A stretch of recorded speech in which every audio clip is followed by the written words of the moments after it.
चला तर मित्रांनो, आज आलो आहोत आपण पंढरपूर येथे. पंढरपुरातील विठ्ठल रुक्मिणी मंदिरा शेजारी आपण आलो आहोत. तर नामदेव पायरी आणि तेथील शेजारील परिसर आपण पाहणार आहोत. आपण नामदेव पायरीचे दर्शन घेऊयात. ही आहे नामदेव पायरी.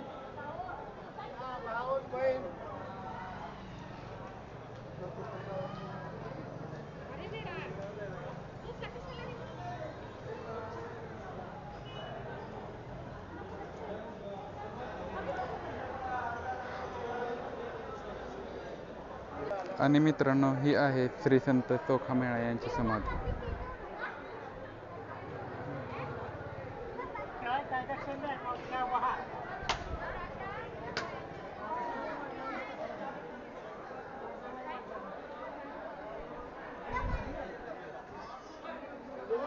चला तर मित्रांनो, संत चोखामेळा महाराजांच्या समाधीला आपण एक फेरी मारूयात.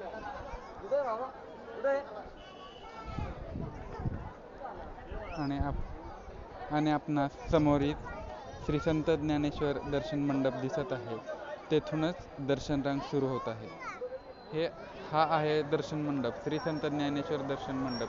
हा 7 मजली आहे आणि मंदिरातील दर्शन घेण्यासाठी येथे या दर्शन मंडपामधून जावे लागते. तसेच मित्रांनो, येथे मोबाईल ठेवण्यासाठी मोबाईल लॉकर, तसेच देणगी कक्षसुद्धा आहे. तसेच देवाचे चंदन, तसेच रुक्मिणी माताच्या साडी विक्री केंद्रसुद्धा इथे आहे. तर मित्रांनो, अतिशय सुंदर असे दृश्य आपण आपल्या कॅमेऱ्यातून टिपत आहोत. हे आहे श्री संत नामदेव पायरी. पंढरपुरातील देशपांडे पेढेवाले हे पेढ्यासाठी खूप प्रसिद्ध आहेत. मित्रांनो, तर मंदिरामध्ये जाताना विविध प्रकारचे हार, फुले, तसेच प्रसाद, बुक्का, नारळ हे घेण्यासाठी येथे भरपूर स्टॉल उभे आहेत. मित्रांनो, पंढरपुरामध्ये कधीही दर्शनासाठी आलात तर येथे प्रचंड प्रकारे गर्दी आपणास पाहावयास मिळते. आणि